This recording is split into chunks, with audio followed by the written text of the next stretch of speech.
Hi there, it's been a bit. For one, normally put these at the end of the video, but just wanted to put it out there because this is a video where I'm talking about a lot of personal moments with One Piece that I have stick with me. Two, just for anyone that's wondering, because I started uploading a little bit and then suddenly almost 14 months without uploading. What the fuck happened? TLDR, sorry for the lighting, this is from my phone. My health took a big ol' shit. Took a big old shit on me for almost all of 2024. Most of my videos I had done, I had recorded and finished everything in January, and then February, personal life stuff happened, then my health declined literally the same week of it. It's a nightmare, a fucking nightmare. But thankfully we're in remission, I'm doing a lot better, though I will warn you guys just before we get in here, since it's a long one, I'm letting you know. There might be some audio issues here or there. I apologize. I recorded this like back in June-ish or so. So yeah, it's been a while and there's some jokes that you'll definitely be able to tell. But anyways, hope you enjoy. If you enjoy my content, you enjoy this stupid bisexual ranting about One Piece and other shit, maybe follow and leave a like. Anyways, let me show you what we've been doing this last year.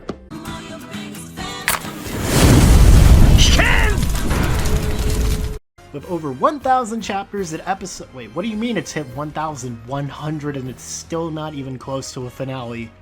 Yeah, there's a lot of One Piece out there. There's a lot of moments throughout the series, whether it's the climax of an arc, a little side gag that made me laugh my ass off, or one of the most heartbreaking, gut-wrenching fucking lines I've read in media.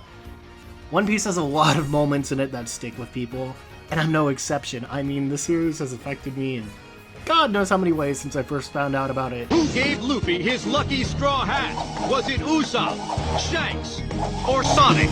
So I want to take this time to gush about my favorite moments in this series. And if you see this little guy in the corner there, that's going to give you a little spoiler warning for what chapter it is if it's past the East Blue Saga. This is not edited in extra. I do also want to warn you guys, the number one in here is kind of tied with another scene that I want to make a video on specifically on its own because that's a whole chapter. But let's get into this. Is that true for a country? Yeah, if the will to do it is passed on. Oh, Drum Island, how I love you for showing me how heart-wrenching and moving this series could get, even when it's about a goddamn reindeer that is the second coming of Pikachu and Mickey Mouse. Hey, did you know the voice actress actually voiced a serial killer? Anyways, goddamn, this arc really does show how far Luffy is willing to go for his crew, and in turn, people he just views as friends. I mean, he takes this shame as a captain, being allowed entry into Drum Island, to trust the Straw Hats, bleeding horribly out of his body while climbing a mountain the size of Zunisha. Yeah, that's still something that is insane to think about. He just stands out so much in this arc, but his interactions with Chopper, though, really get to me. I love that inherently Chopper does not trust any of them. I mean, the dude tries to eat him the moment he wakes up.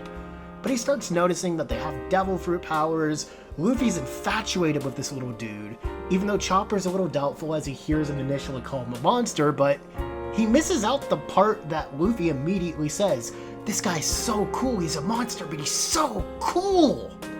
I'm going to cover a little bit of Chopper's backstory here. To add a little bit of context, let's talk about Dr. Hiroluk, a character I actually really love that doesn't get a lot of attention. He's someone that Chopper idolizes for giving him this love for medicine, for curing people, saving his life even after being exiled by his herd for his nose and eventual devil fruit, and despite trying to push him away, he still accepts and loves him. I mean, he even gives him the name Tony Chopper. And despite this physical illness that's slowly killing him and eventually taking a deadly mushroom, Chopper is still wanting to help him, and Hiroluk still loves Chopper. Though before Hiroluk dies, when he's confronted at the top of the mountains by Wapple, the Ice Spice fan here, he asks him a question that is really held to multiple people, Dalton, one of the main characters of Drum Island, for life. When do you think a person dies? And that question is further emphasized when Luffy confronts Wapple once he tries to reclaim his castle back. As Wapple tells a goon to shoot down the flag that has the Jolly Roger of Dr. Hiroluk who, as I mentioned before, saved and basically gave Chopper morals and a reason to live. Just from this, Luffy is enraged, telling him he knows nothing about what a pirate flag means. And without any hesitation, as Wapol tells this goon to shoot down that flag.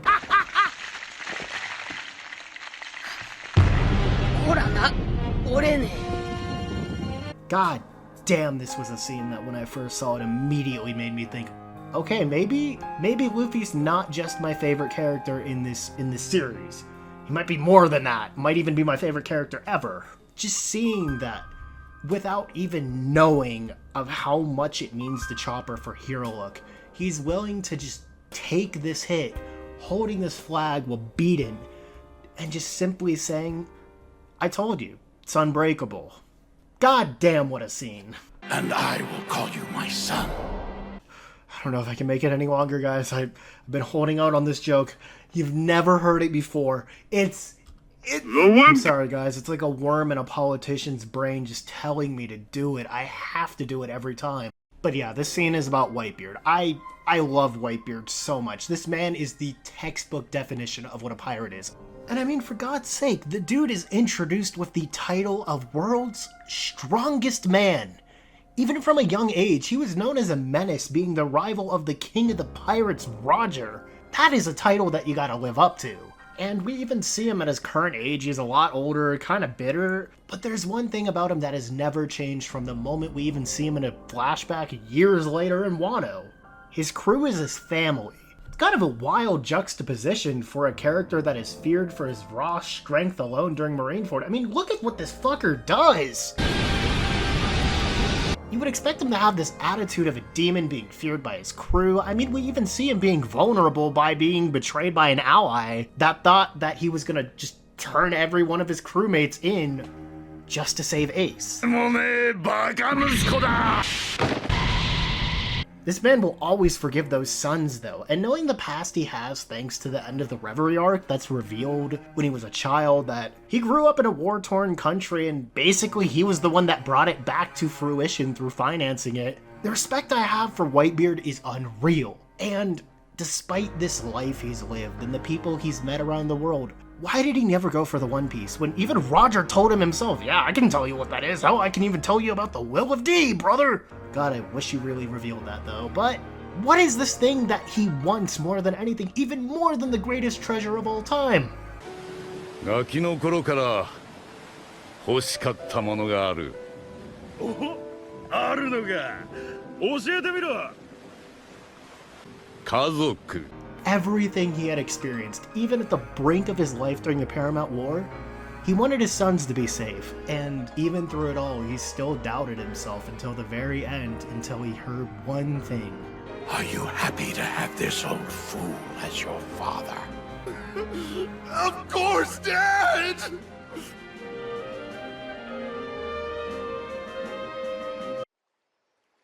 I've been forcing this poor kid to relive his horrible childhood.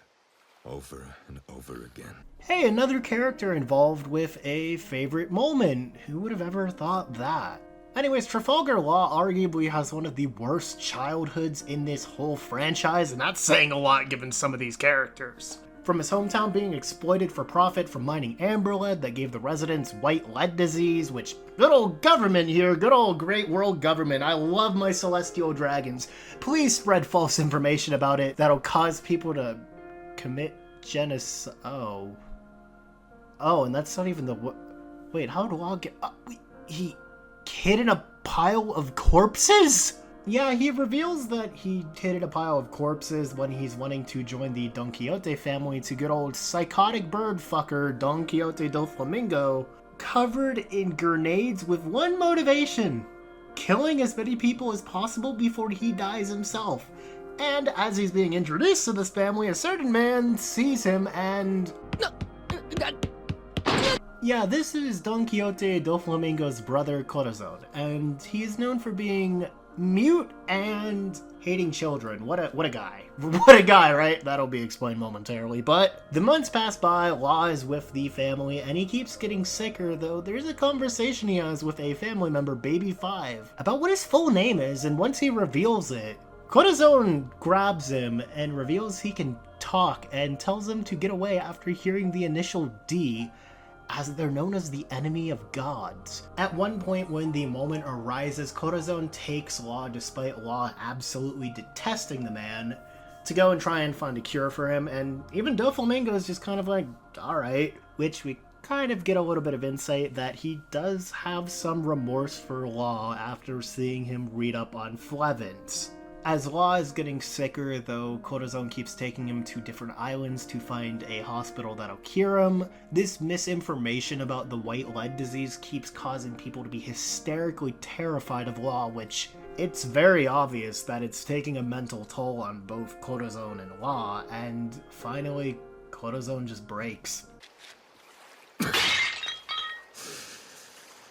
just feel so sorry for this damn kid.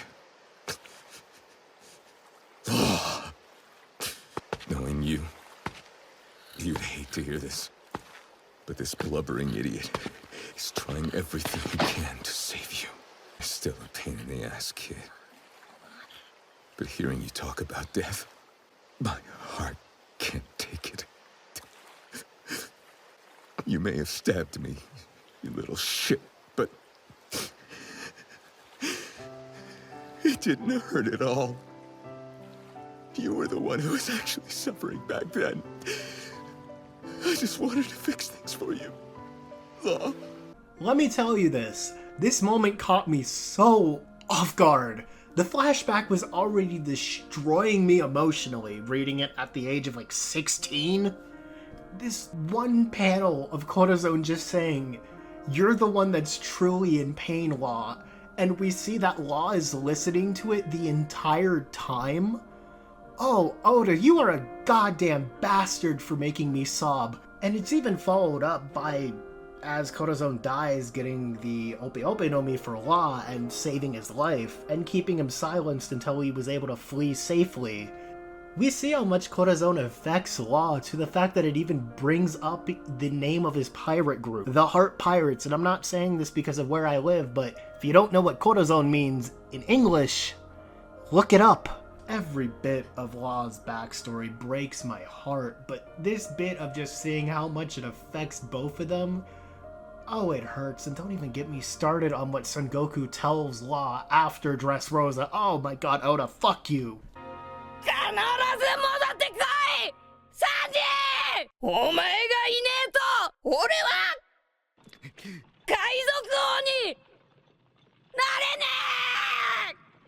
Oh boy, another heart-shattering moment. Oh, Oda.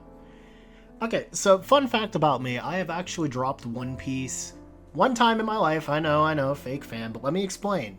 2016 was dubbed the Year of Sanji, and oh god was it, but Oda really did leave out one word in that title. The Year of Sanji, suffering. Let me tell you, this being the first arc I was week to week from the moment it began, oh my god, it sure was dreadful, emotionally, and the woods. That is not the part that made me put this series down. Let's get into that. Oh god, this week to week was horrible to see, from Sanji quietly sobbing while Luffy proclaims he would rather die than eat anything that wasn't made by Sanji, how he couldn't be the Pirate King without him, just seeing all these bits of why Sanji and Luffy work so well as friends, with Luffy being in love with Sanji after the Baratie with Gin, it hurt like a bitch. And I was like, oh yeah, let me pick the series up again, maybe it's getting good.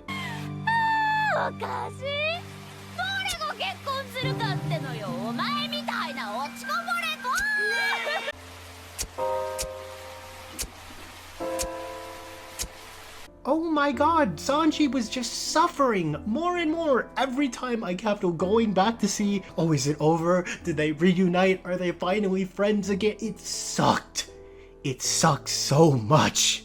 Sanji went through so much in Whole Cake Island, from being forced into a marriage he didn't want to be part of, having to push away Luffy away, dealing with a man that traumatized him for life, that when you go back to the series and see all these scenes with Sanji and kids, and then stuff with Duval, It's terrible. But oh dear viewer, we finally get freedom when Reiju, his sister, tells him he needs to return to Luffy. That he quietly goes to make a bento box that gets absolutely destroyed as he's running to go back to where Luffy was. That features all of the favorite foods of the Straw Hat. Sanji, shut the fuck up about not caring about them, but I swear to God. But he finally makes it back. And he sees Luffy in this terrible state, just trying to get back there. And Luffy just smiles out of pure joy. They reunite, and Sanji is still treating him like garbage, just with this facade similar to Nami, similar to Robin, how they kept trying to push him away. Luffy just eats the food and proclaims it's delicious, which parallels even seeing his mother in Luffy. He is still pushing him away, saying he has disrespected him. His father figure Zeph is being used as ransom. And you know what Luffy says throughout all of this? How do you really feel?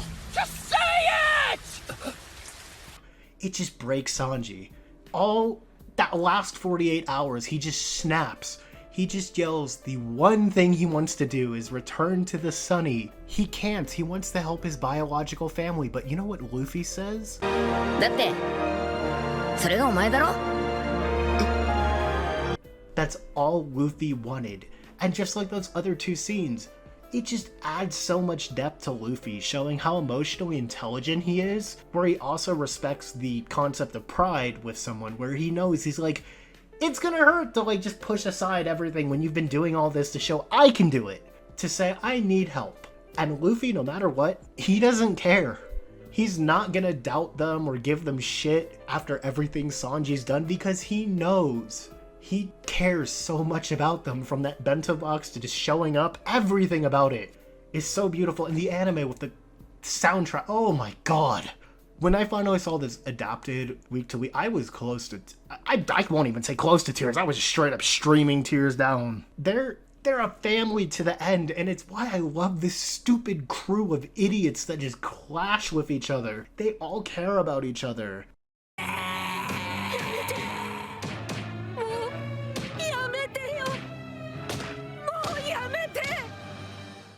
We finally did it, guys. We have a scene in this video that isn't animated yet and probably won't be for another year. Let's go. So, spoilers for chapter 1095 and beyond, but Egghead, let's just talk about it real quick. Week to week, this has been one of the most insane arcs of One Piece, from the reveals of just everything. And it all started with the companion that shows up at the beginning of this arc, Jewelry Bonnie. I love this kid so much. From her introduction, I was like, you are literally just a woman version of Luffy, but we now know she's a kid, so you're just a kid version of Luffy. But one of the biggest questions I had from the moment after the end of Marineford, what the hell is her relationship to Kuma? It was always implied there was some kind of relationship there with this big old teddy bear man, Bartholomew Kuma, who gets revealed to be her father.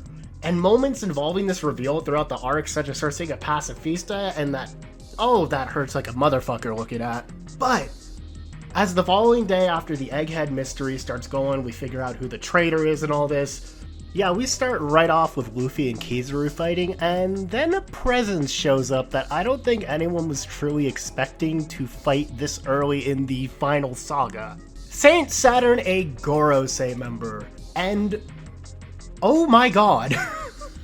That's not even the moment here, we just gotta give some background, but Saturn goes right after Bonnie and just keeps going immediately into what I wanted to see. What did she see in that paw room? Kuma's backstory. And let me tell you, look, I knew Kuma's backstory was gonna hurt, especially from that one snippet we see of Bonnie reacting to it, but oh my god.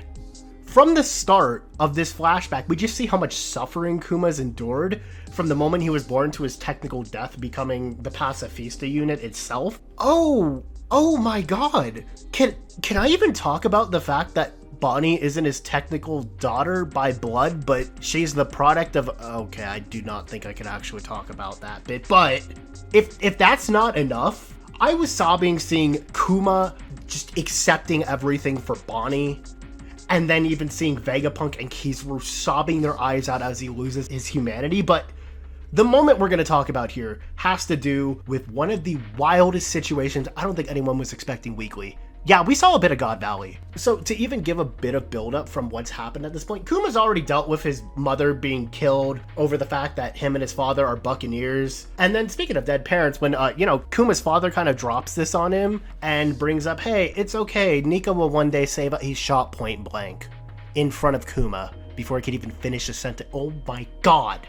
As a few more years go by, the delectable celestial dragons right here. Oh, they decide to have a fun little game where they take over an island called God Valley, free slaves, and whoever shoots the most wins the prize that are implied to be devil.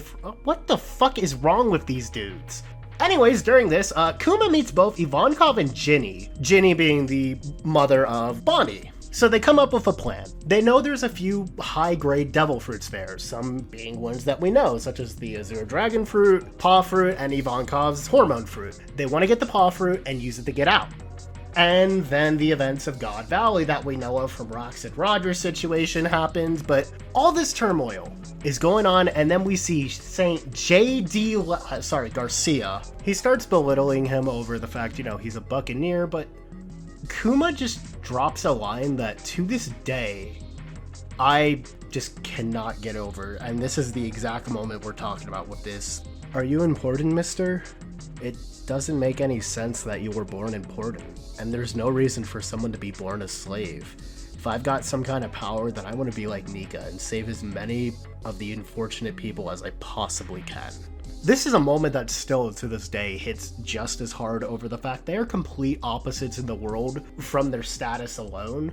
And Kuma isn't even belittling him despite getting all this prejudiced shit towards him. He's just immediately like, why do we both have this world where we can't be equals? Why do you get this luxury and I have to suffer because of who I was born by?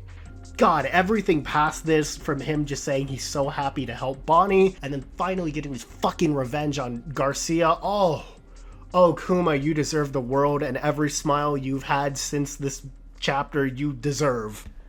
I never dared to wish for something like that. Ladies, gentlemen, we have our first tie of this video. Oh, come on now, they're both from the Water 7 song. See, there you go, you guys get it.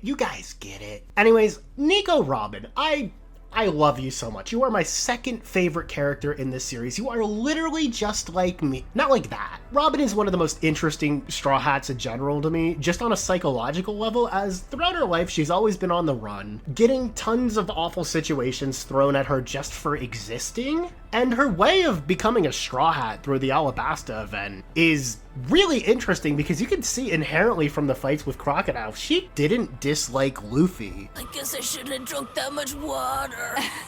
And then at the end, she basically forces herself into the crew saying, hey man, you kind of let me live. That's kind of fucked up, man. You gotta take care of me now. And Luffy's just like, okay. But throughout the Jaya and Skypiea arcs, she starts opening up more and more. And we get the Long Ring, Long Land, where we see she's finally discovering that, hey, these guys are actually good people.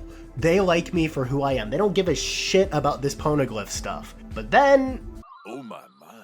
Yeah, after that to the day of Water 7, it just goes to shit where she apparently betrays the crew in an attempted assassination on Iceberg, the mayor of Water 7. Before we find out of CP9, which to this day honestly is still an insane twist, my guy Kaku just wants to build ships, man. Let him do it already.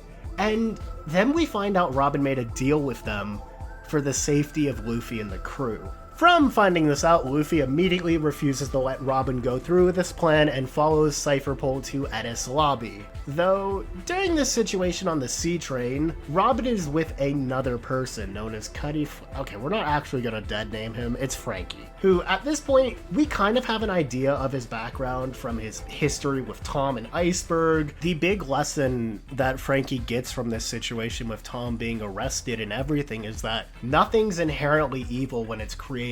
It's what you do with your life and knowledge that determines that. During this, Frankie, as he was with Usopp and Sanji at one point during the train ride, comments to Robin about how much he respects the crew just for going so far for her, which Robin just basically refuses to acknowledge it, saying she shouldn't exist. And then we get this first moment that ties into the second. Her very existence has been nothing but a sin. What you do is your choice. But there's no right or wrong in who you are. This line, especially coming from Frankie, is such an intense and underrated sequence that just adds so much to the second. Okay, you guys all know what the second scene is. Do I even need to hide it? But regardless, having this man that has seen how things can be used in both good and evil ways, someone that has blueprints to an ancient deadly weapon, just seeing the good and bad in that, while seeing this woman that's lived 2 decades of her life after a genocide on her island, just constantly being told she's a devil, a demon for existing, just for wanting to learn history. It's powerful, and it's obvious it affects Robin a lot when we start seeing how far Luffy's crew is going to go for her. Because once the Straw Hats land on Enies Lobby and it progresses, we start seeing Robin's backstory told, and we find out about Saul. Not that one, the other one. Just his lesson of how nobody's born to be alone. There's gonna be a group of people that will do anything for you. And then following that, after Luffy beats one of the CP9 members, Bluno, he starts screaming, telling her, "Come back, we're here to save you." She's still refusing. And then we finally get this sequence that you all know what it is. If I'm allowed to say my wish, just this once, then I want to live! Take me with you! Take me away from here! Yeah, the Straw Hats are those people that Saul told her about. Luffy doesn't give no shits here. He declares war on the goddamn government that doubted Luffy would even go this far for them. He is willing to go this far just to prove the point of, I don't care what you've gone through, your past doesn't matter, you're with us, we'll protect you. Oh my god, I love Luffy and this whole sequence. And can we give a shout out to the dub moment here, because Take me with you! Take me away from here! seeing how far Luffy will go for someone is so rewarding, and it's what makes him such a lovable protagonist. But speaking of that, what about the reverse? Well, we're gonna talk about that, as now we're in the section where every sequence here is stuck with me for God knows how long, since the moment I first read or watched it. We're going right into the Paramount War Saga, because how much of a good build-up does this sequence...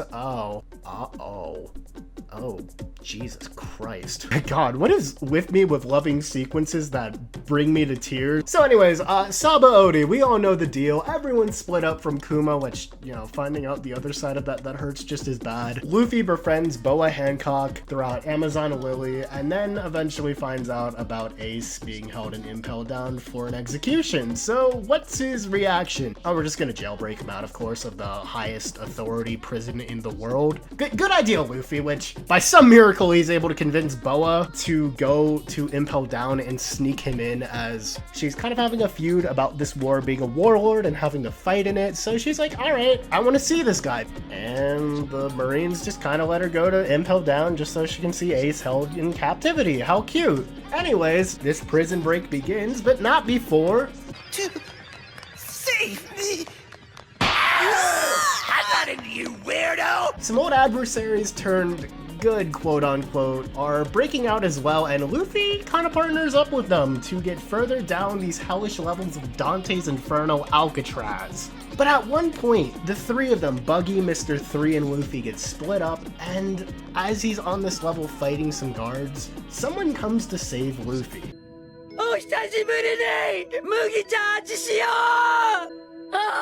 My non-binary icon. I love Bon Clay. And it's so nice, especially how there's always been this build-up of him helping them out in Alabasta, and he comes back again to help save the day. The two groups eventually reunite, and all four of them end up getting down to the 4th level, where they have a run-in with Magellan, Impel Down's warden, and IBS hero who...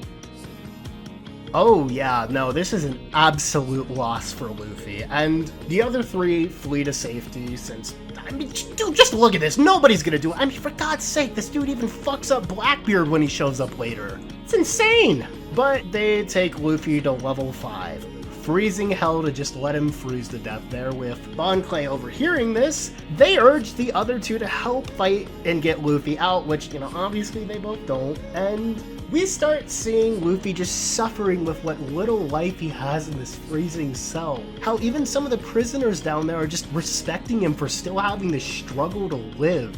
We start seeing, as we cut back and forth, that someone's beat up some of the guards, and Hannibal is going into level 5, but oh! Yeah, Bon Clay disguised himself as the Vice Warden and now has one mission. Find Luffy, get him to the supposed level 5.5 to save his life. Thank God, it is so torturous to see Bon Clay just taking all these attacks from the environment to wolves that are roaming this area, just biting and mauling at him. It's terrifying. Why is Bon Clay going through all this pain and suffering just for Luffy? He's my friend!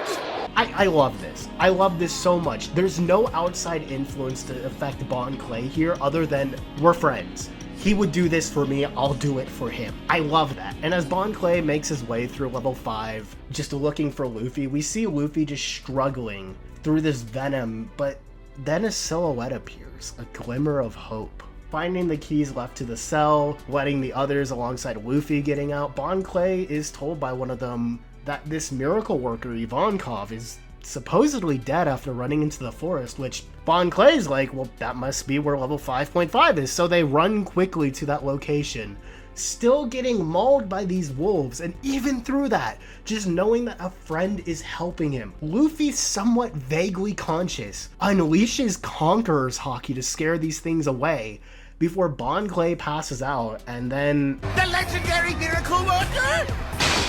The queen of Kamabaka Kingdom?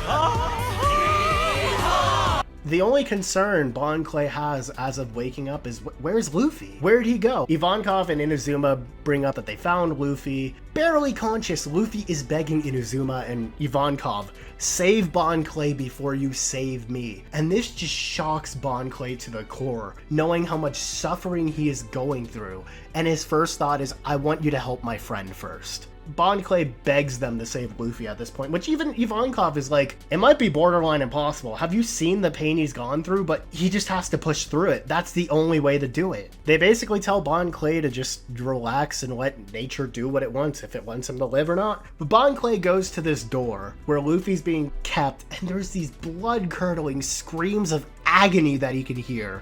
Ivankov just saying that at this point, it's a miracle if he'd live. That would be the only way to survive and just relax, just as he needs nutrition. But you know what Bon Clay does? He just says he's gonna wait for Luffy there. And for hours straight, all this man is doing is just yelling.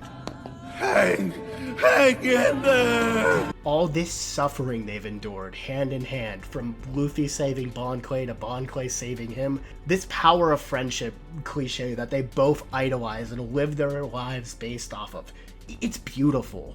And as you see it, you see more of the residents of level 5.5 joining in, just seeing how much Bon Clay is struggling, staying awake for hours on end, and then he barely recovers days earlier than expected. It hits me so much, especially the sacrifices that end up happening at the end of Impel Down. Bon Clay, I swear, when you show up in that final war, I better see Luffy make the ugliest crying face of joy at you ever.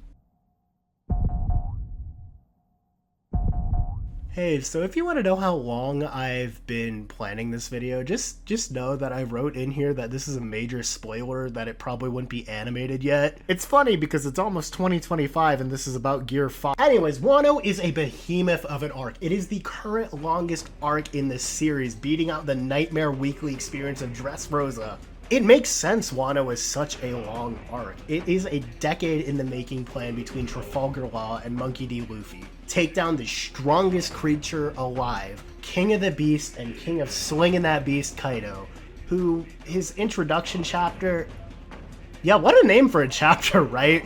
And this guy's a goddamn monster. His literal hobby is doing this. Like, yeah, this buildup of him being an opponent for Luffy was already insane, because throughout Act 1 of Wano, we see that Luffy goes all out on him upon seeing him, only to just... yeah, Kaido just one-shot him right there, and holy shit, During this second act of Wano, as Luffy's training, learning new ways of hockey via Ryo, which once the War of Onigashima occurs and the worst generation versus the two Yonkos split off to just be Luffy and Kaido, he is still defeated, not even just with an advanced armament hockey upgrade, but an advanced conqueror's upgrade.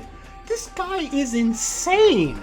But there was one line I remember week to week that just stuck out like a goddamn sore thumb. You couldn't be Joy Boy either. That was one of the biggest red flags I have seen for everyone week to week. We're all just like, what do you mean? And then a few chapters later, as Who's Who and Jinbei are fighting, we learn a really interesting thing about Shanks. Yeah, so the Gum Thumb fruit was actually being protected by Cypher Pole that Shanks stole? What? And before we can even contemplate that more, within the next chapter, Who's Who starts bringing up something to Jinbei about how, you know, fishmen were all in Marineford, and they all idolized this guy, Sun God Nika. That week, my Skypiea loving ass went insane, remembering, hey, wait a minute, there were some gods mentioned in Skypiea, and one was a sun god. Is that the same one? But anyways, you know, we get through all the fights here, and then we get to Luffy still fighting with Kaido. We get a moment that after Big Mom is announced defeated, Kaido even comments how he's never had a fight this intense and fun. And before they're ready to finish this clash... Yeah, fuck Cypherpole, man. I swear to God, fuck these dudes. Look at the damn expression on Kaido's face. He is broken inside. Where he finally thought, oh my god, this Monkey D. Luffy guy might actually surpass Odin and kill me. He could be Joy Boy, just to have that rip from him. Again. And this CP0 agent immediately understands what's gonna happen next, though, according to an SBS, this dude actually lived for a brief moment after to get a photo that we'll talk about in a second year, so... But afterwards, Kaido crashes into the main hall where this war's still going, just defeated mentally, and just immediately goes, alright, just give up and hand over Momonosuke. Monkey D. Luffy is dead. Nobody believes it. Nami is just telling him to shut up. But let's go back a few chapters here to 1037, because there was a small cutaway to our good old men in the office. No, not Akainu, the Gorosei. Discussing how a devil fruit seemed to be a legend even to the Gorosei, potentially re-emerging and awakening? Well, the island of Zou, good old Zunisha comes over, and then we have one of the greatest 2-week chapter break cliffhangers ever. I can hear the drums of liberation! Joy Boy has returned!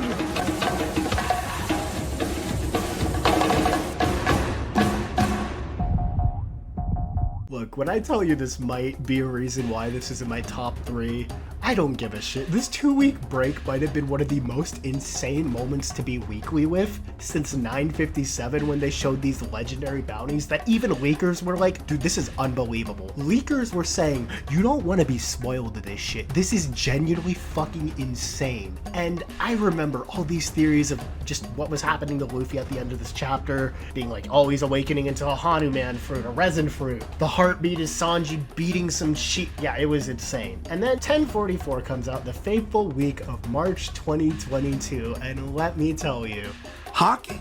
Yo! This is my peak. This is...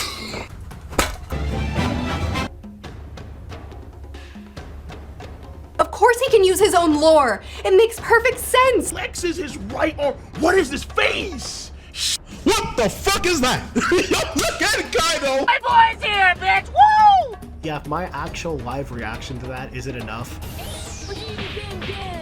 Yeah, 1044 alone is this entire entry, man. So we're gonna give a quick rundown summary of why this chapter is so legendary, my third favorite moment in the series.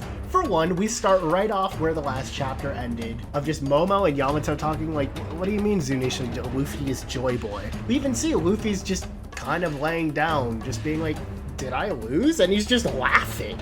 Not even a page later, Yeah, get ready for the best lore drop in the entire series, because immediately, my brain went feral being like, oh my god, we're going to Marineford. And the Gorosei don't disappoint on this, as they're talking about how we have to sacrifice one of our greatest units to get rid of Kaido and let him beat Luffy, but then there's this line. You know, the Gum Gum fruit has evaded us for 800 years, and that makes sense because all Zoan fruits have a will of their own.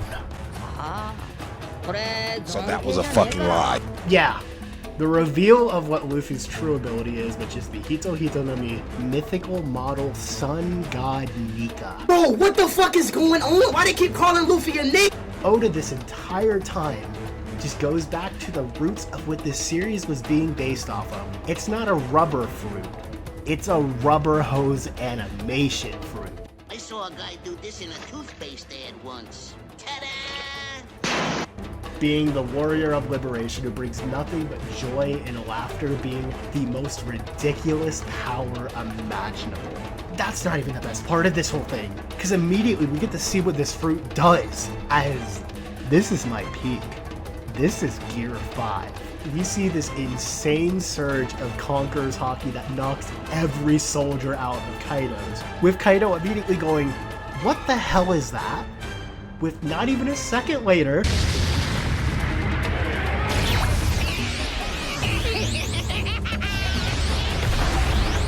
oh, they did not kid about this being the most ridiculous power ever, because Luffy goes Bugs Bunny on this motherfucker, starts swinging him around ragdoll style. Even the anime starts adding these Warner Brother fucking sound effects, which thank you Toei for doing that. That was the biggest thing I was scared they wouldn't do. And while laughing his ass off, he takes a full Boro breath to the face, making Kaido even just for...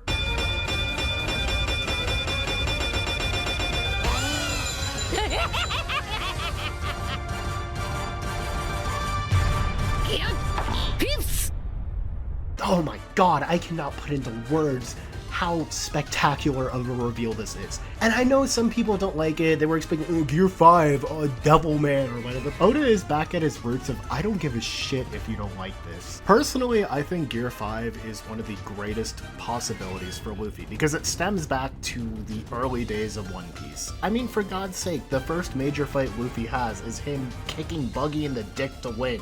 I hope you're ready for the consequences! If you think Luffy isn't this goofy little funny guy that's also a warrior of liberation, unintentionally freeing people from their shackles of misery and pain throughout this whole series, please go and rewatch everything from the first moment he is in a barrel. The Sky Island does exist. There's a certain way that Oda uses concepts and the motivations and actions of characters throughout this incredible story that I love to see. For example, the use of treasure not just as a material, but just like a concept, not even tangible. Early on in the East Blue Saga with Luffy's straw hat, the whole ordeal of Gaimon that I've made a video on, by the way. Hell, just the idea of death in general with Hirolik, Roger, Kozuki Oden, on how physically passing away isn't your death, it's more when you're forgotten by the world. It's a beautiful thing, but there's one specific concept in One Piece that, when it's established, became one of my favorite concepts in the whole franchise.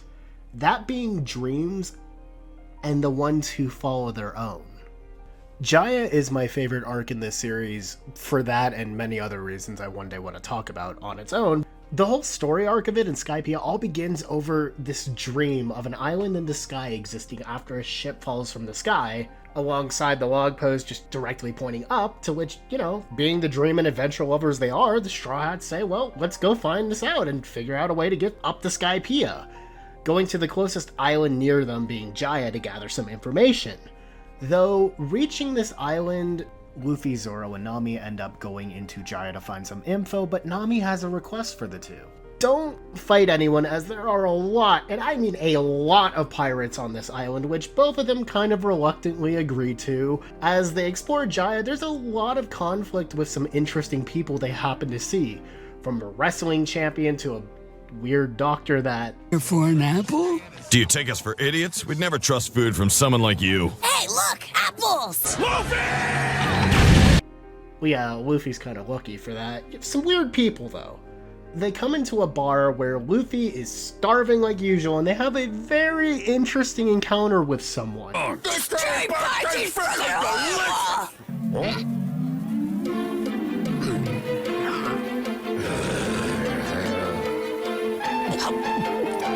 We have this, well, individual who has a 180 of Luffy's taste, causing them, of course, to bicker and almost start a bar fight, which, of course, they're threatened to be kicked out, so they stop. And before this guy leaves, he asks Luffy, well, what's your bounty? You're obviously a pirate. And Luffy's like, 30 million! And this dude just refuses to believe it. Trust me, this will be important soon. And then he leaves, and someone else who has caught wind of the Straw Hats being on this island comes up to buy Luffy a drink, and before Luffy can even thank him for the kind gesture...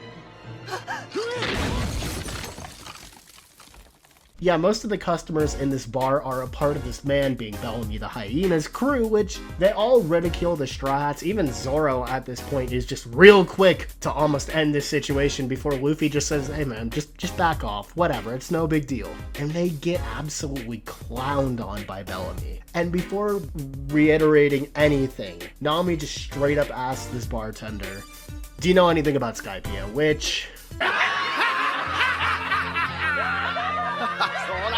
The entire bar is just in hysterics at them, just laughing, thinking that they believe in these kiddie ideas, such as a sky with gold. Bellamy just starts talking shit, saying things like El Dorado, the Emerald City, the One Piece. It's all fairy tales idiots believe that just gets them killed. This age of piracy chasing dreams, it's stupid for kids to just give it up. And you know what?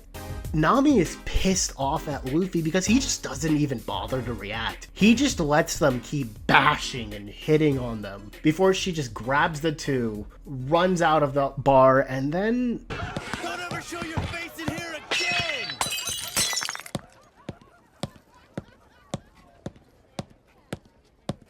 The Sky Island does exist. That same individual that was about to fight Luffy in this bar is just eating there and just says this. Nami herself is just thinking, is this dude just gonna make fun of us here for wanting to find Skypiea? But he doesn't. Hal even says he has major respect for Luffy to not even fight back, saying he won the situation, which, as some people around the town are listening, they start laughing at this dude, just thinking that he's probably drunk as hell, just out here laughing. And this guy, he just states, this new era they boast about is a load of shit. The age of pirates' dreams over? Yeah, right! During this whole sequence, we see Luffy, in his perspective, the only people he's thinking about hearing these words. His brother Ace and Shanks, the one that in this exact same situation just did nothing but laugh, and it hits you. Luffy's in that exact same situation Shanks was in the first chapter, and he understands it now. He's grown up. He gets it. That just doing nothing and laughing about it, just thinking, it's stupid that they were giving me that much shit for, it's not worth fighting for.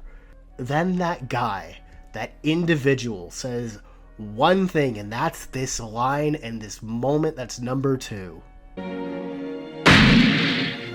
The dreams of pirates will never end! Am I right?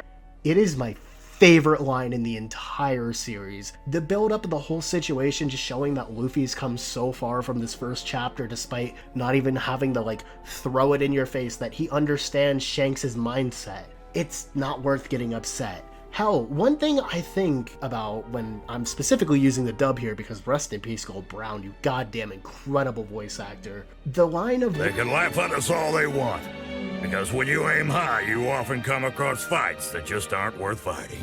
Just showing you don't need to use your physical abilities to prove that you can win a fight. It's not worth going after someone intentionally antagonizing you. It's a powerful moment in every way, and you want to know one thing that makes this even better once you get further in Jaya and the end of it? Yeah, that man, the one that told Luffy to never give up on your dreams, don't stoop to a lower level, all this...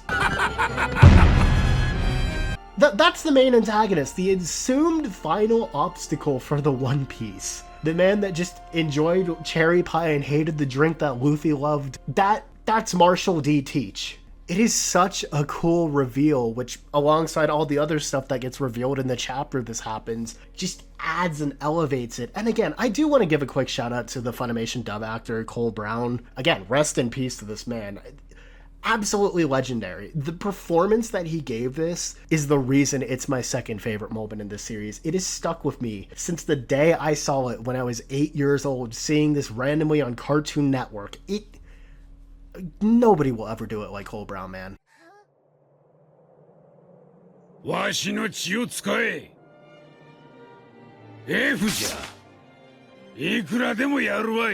Alright everyone, we did it. We're at number 1 after...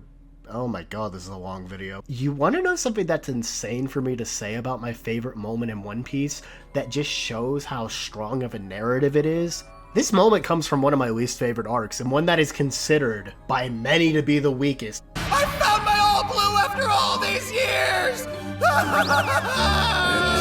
Are you sure about that? Really? Yeah, Fishman Island is a very indecisive arc. And I get it, because some people just don't like Hody Jones as a villain, which, me personally, I think he fits perfectly in this arc despite being kind of boring, where it's like, yeah, I get it. It's supposed to show how far the crew has come, where even someone like Zoro can borderline stop him that easily, but it's what Hody represents in this theme of the arc, being the repercussions of prejudice and racism in society, where some people are just inherently born with a hatred in their hearts. In fact, it's what makes that moment of nothing hit so hard that he doesn't give a shit about the past or future. He's just doing it because it's how he was born. Nothing else. Going into that racism and prejudice subject, let's talk about Fisher Tiger and in turn Jinbei's flashback, where we find out where this hatred originated from. As there's a lot of laws in Fishman Island against humans, it's explicitly shown through the arcs such as Saboti, the true view of fishmen in the world, where a lot of the story you think they're above humans because of Arlong and Arlong Park, where, you know, despite being a complete bastard for what he did to Nami, he was somewhat justified in the eyes of fishmen, just for the abuse humanity had given them throughout the lives they've lived. But back on the Jinbei and Fisher Tiger. Throughout the arc, we learn the story of the Fishman hero, Fisher Tiger, who climbed the Red Line to free multiple slaves from celestial dragons in Marineford. Hell, some of the few people we know that were freed from this moment were Boa Hancock. And Fisher Tiger and the Queen of Fishman Island, Otahime, they're giant influences onto Jinbei and a lot of the residents of Fishman Island for their views of humanity. Otohime being someone that is just so kind, embodying love, that even when she would see a criminal breaking laws such as robbing stores for food and money, she would beat them but cry for them, hugging them, saying, "I'm sorry, we failed you for you not being able to support your family," and then sacrificing her life to save a celestial dragon. Which, fun fact, this actually ends up being a major deal later on, years later. Then we have Fisher Tiger, a man that saved many slaves with his selfless act, and then with the Sun Pirates, the reason he even brings up this name is over a slave girl named Koala who was afraid to even cry in front of them, thinking that she'd be killed, and to prove how much he cared about her. He brands both her and the rest of the crew from their celestial brands to show that they're branded by this freedom of the sun. Fisher Tiger is like the closest thing to an idol figure Jinbei has. Fisher Tiger had nothing against humanity similar to Otahime. In fact, he pushed a message to multiple members of his crew: don't kill humans just because they're human. After they take Koala to our town to get her back to her family, they rat on the Sun Pirates, with the Marines fatally wounding Fisher Tiger, which causes his last moments to detest humanity, even refusing blood transfusions from a human's blood that was the same type as his, because he just couldn't find himself to forgive them. But even with that, he still urges this crew, don't end up like me. Don't resent humanity for how they've treated me. We go back to Jinbei, one of my favorite characters, mind you, as this is all an important lesson that he learns, that sadly his generation isn't the one that changed the status quo, and it won't be.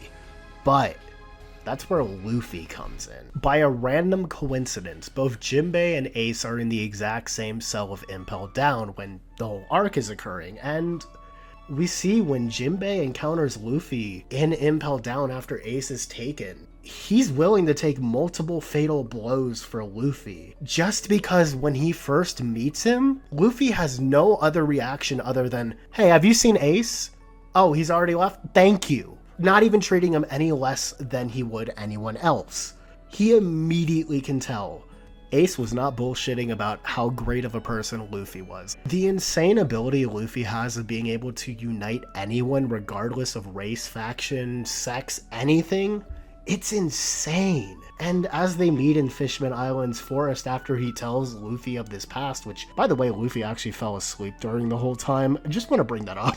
He just tells Luffy, look, I get it. You want to help, but you can't be a hero in this situation against Hori because it's going to cause more and more issues between us and humans. And Luffy just says, I'm not a hero, dude. Heroes share their meat. I want the meat. Bro, what did you just say? Luffy proceeds to knock the shit out of Hori right in front of the entire nation, then knocking out 10,000 of his men with Conqueror's Haki, while telling the entire nation, hey, you can decide if I'm a good guy or not after we're finished. Then, as Luffy is finishing this fight with Hody in an insane clash to stop a giant ship known as Noah from crashing into an island, it exacerbates Luffy to a near-death state where Chopper and multiple people who notice this scream for help, just needing Type F blood, are wanting to step up. They want to step up, but there's this law that fishmen cannot do this because of everything. It prohibits it. But then everyone is shocked that Jinbei offers his blood as he's Type F. And all he responds with is, hey man, I'm a pirate. I already disobey laws, which everyone just really just has this giant sense of relief, being, oh, he's gonna be saved. Thank God. Seeing how far one human who literally fell asleep during a history lesson about all of this shit would go through just because, Jinbei, you helped me out, you're my friend, and I'm gonna help you and your friends out because you deserve that. And yeah, the blood transfusion is my favorite scene in One Piece. If you harm someone, or if someone harms you,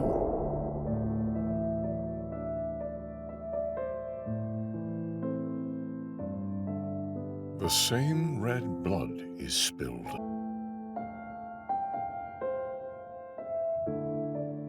And this tube through which that blood flows, small and fragile though it is, provides a pathway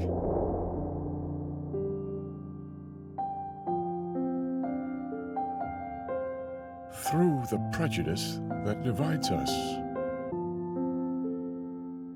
and the conflicts that we create.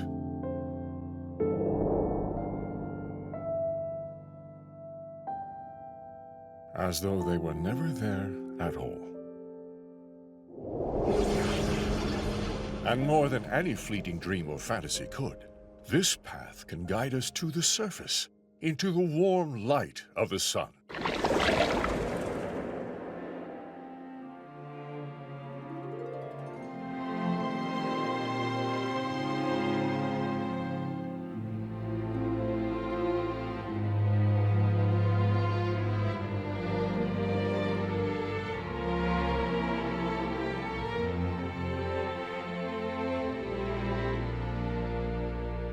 So if you can tell by my favorite moment, I'm a little bit of a progressive, a woke mob agenda, you know. I'm sorry we gotta put that out there, but it's because Jinbei reminds me of my grandfather, who's the man that basically gave me my ideals of, hey man, don't judge someone based off their looks, base them off their actions, what they do. Like, this was a man that, to give a little bit of context and not to get too personal, he was a black man that broke his ankle in the Air Force to get out of Vietnam to immediately go and protest civil rights. So yeah, I was kind of raised by a lot of progressive people in my life. And the biggest message I was always told by him is, dude, no matter what, like, it doesn't matter how someone looks, who someone loves, etc. How someone walks, how disabled they are, how well able they are. We're all human, we all have the same blood. Finding those small connections can lead to so many different things about people that just, it's why humanity's so beautiful. And not to get all, like, sappy and all that shit as we're ending this video, but it's the reason that I love One Piece. Despite it all, there's so many different things about it that just add to this world, but one of the biggest messages is that, dude, we're all the same people inside. We're all human, regardless of if you're a fish or not. Like, you're a human, man. And that's what matters.